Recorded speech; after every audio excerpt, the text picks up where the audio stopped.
What's up? What are you recording? What am I recording? Yeah. What do you mean? We have medical people coming in and out. They're kind of violating their medical sort of HIPAA violation. You know what I'm saying? No, I don't. What do you mean HIPAA violations? I'm not certified by HIPAA, bro. No, so you don't come in for like medical reasoning and stuff like that. We just don't want to be violating their HIPAA rights. You know what I'm saying? Yeah. So what HIPAA right would that be? Being recorded when they're getting their medical stuff. Do you know how HIPAA laws work? Huh? Do you know how HIPAA laws work? What are you talking about? I'm talking about... Alright guys, today's footage kicks off with officers confronting a civilian simply for recording from a public sidewalk. The officers immediately push a questionable claim, demanding access to his phone under the excuse of protecting medical privacy. However, the civilian quickly challenges their misunderstanding of privacy laws, exposing confusion between public filming rights and medical confidentiality regulations. As the officers attempt to justify their presence, the civilian calmly questions their legal reasoning, setting the stage for a confrontation that highlights growing tension between constitutional protections and authority overreach. About the HIPAA laws that you just brought up. Do you know how those work? Hold on. Hold on. Don't interrupt. I'm trying to have a conversation with the man. So what HIPAA laws are you talking about? Because I'm not certified by HIPAA. I don't go by HIPAA laws. I'm here on a sidewalk. So I'm just confused as to what you're talking about, really. We just want to make sure that their rights and stuff like that aren't being violated by people just filming them for no reason when they're trying to come in and... Oh, well, how do you know I have no reason? We asked you. You asked me what? You just asked you and you never gave... Well, no, I was trying to have a conversation with you when he rudely interrupted, and I was trying to finish my conversation. So if you had a question, I'd be more than happy to answer. Go ahead. Just want to know what's your purpose. Well, what my purpose is I go around and I stress test our First Amendment right to the freedom of press in public, and I see how business owners, people, and the police, if they do come, react and how they respect our rights, and see if they feel if feelings trump rights. Okay. So we all good? We all on the same page? Or? The discussion intensifies as the officers attempt to control the conversation, insisting they're simply protecting patient rights. The civilian remains composed, methodically breaking down their argument and clarifying that he is operating legally on public property. He openly explains that his purpose is to test First Amendment protections and observe how officials respond when confronted with lawful recording. As the tension slowly fades, the officers appear unsure how to proceed, realizing their legal footing is weak while the civilian maintains confidence and control over the situation. Oh yeah, we just wanted to see what was going on. Oh, there you go. People are outside just, no. Well, I'm glad I can answer your questions for you. Gotcha. Thank you. All right, take it easy. Have a good one.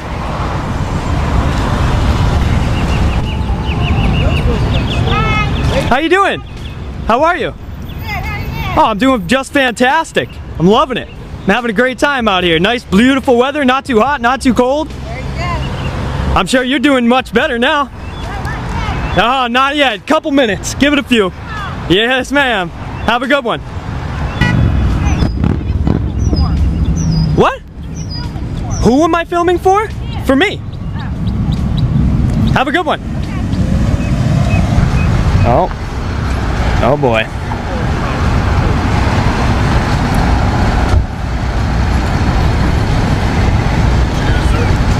What's up? What are you doing? Just recording? What am I doing? Yeah. What? Yeah. As the interaction briefly cools down, new individuals approach and continue questioning the civilians' recording activities. Despite friendly tones from some staff members, curiosity quickly turns into suspicion again. The civilian remains polite yet firm, reinforcing his right to record in public spaces without providing justification. Moments later, additional officers arrive, reigniting the confrontation. They question his actions while subtly attempting to assert authority, creating another clash between public transparency and law enforcement attempting to regulate behavior that remains completely lawful. Is there any reason why you're recording the building? The building? Which building? This one? That one? Yes, sir. I haven't been recording that building. What's up? Why? What's going on? Recording in this area, sir. What do you mean? Hold on. You guys have your body? You guys have body cams here? No, we're not. No, you don't? We're not allowed to. Oh, you're not allowed to. No. Interesting. It's federal property. We're not allowed to film on it. Federal property, the sidewalk in front of a dispensary. Federal property. Dispensary, but our buildings are federal. I have nothing to do with your building. Yeah, but you came and made yourself part of the building, so or like part of the video. Yeah, there you go. Yeah. Did you know? Now, did you know I have a photographic memory? Did you know that? Okay. So, what if I was standing here without a camera and I just remembered everything? That's fine. And then I went and drew pictures of it. Physical copies. Oh, it absolutely, I absolutely can. It's not allowed to be filmed I and can. taped to that area. Anything Yeah, I can. else over here, we don't care about. This is public. The situation escalates dramatically when officers claim certain areas are restricted due to federal property concerns. The civilian quickly dismantles their claim, pointing out that public sidewalks remain accessible to everyone regardless of nearby buildings. He even challenges their logic with hypothetical scenarios, demonstrating how recording in public cannot realistically be restricted. The officers struggle to maintain their argument, offering vague explanations that fail to hold legal weight. This exchange exposes how misinformation or misunderstanding can lead to unnecessary confrontations between civilians and law enforcement. Property, like you said, that's totally fine. But this area. So when people drive by and they have dash cams, do they have to like go outside their car and cover as they're driving by? Is that what they have to do, or? No, but if you're specifically Filming, that's and going around. Like I said, I'm not specifically filming that. So there you go. You're all set. I don't know what else to tell you. We got a call. We have to take care of any videos and photographs that are on a certain person's phone, and that's Really? what we're investigating right now. That's what we have to do.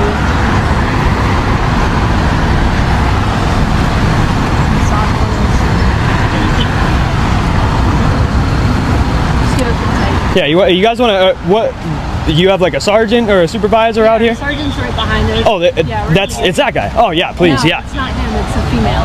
Oh, my bad, sorry. So yeah, just bring her out here, that'd be fantastic. I'd love to have a chat.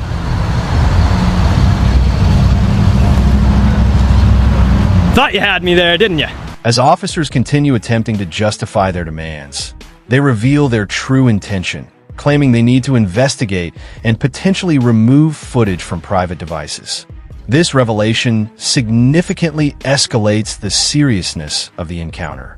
The civilian immediately pushes back, requesting a supervisor and standing his ground. His confidence forces officers into a defensive posture, while the lack of body cameras raises additional accountability concerns. The power dynamic begins shifting as the civilian remains calm, while officers struggle to present any legitimate legal authority.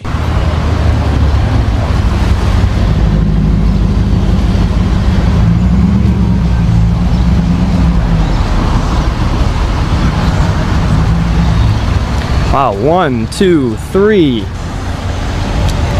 Well, seeing as how they don't have body cams going on, I want to go over there and see what they're talking about. I won't be able to go and get a conversation afterwards, so.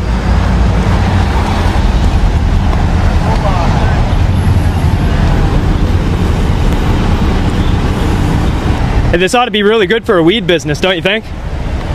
3 cops with the lights on sitting right outside. Yeah, that's brilliant.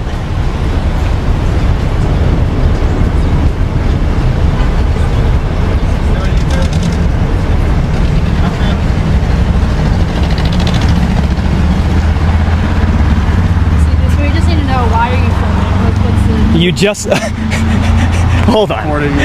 No. I'll answer. The civilian continues documenting the interaction, even observing officers discussing strategy among themselves. He highlights the irony of multiple patrol vehicles stationed outside a business while focusing on a law-abiding individual. When officers return to question his recording purpose again, he skillfully turns their own statements against them. By pointing out their earlier aggressive approach, he establishes that cooperation must be mutual. The officers are left with little leverage, realizing their earlier tactics have undermined their credibility and weakened their position. Your question in a second. So you came up to me first and you said, "Hi, we can't have you recording our building and we need to delete video off of people's phones. That's what we're here to do." And now you're going to come up to me and now we just need to know why you're recording? That's great. Really? So what's the ramifications if I don't tell you why I'm recording? Nothing? Would there be nothing? Oh, okay. All right, so you guys are dismissed. Take it easy. If you guys came up to me more cordial in the beginning, I would have answered your questions, but I don't see how you guys are we're dismissed. cordial, but I'm not Wait, trying you're to telling me BS. You're telling me BS. So you guys are dismissed. See you later. Have a good one.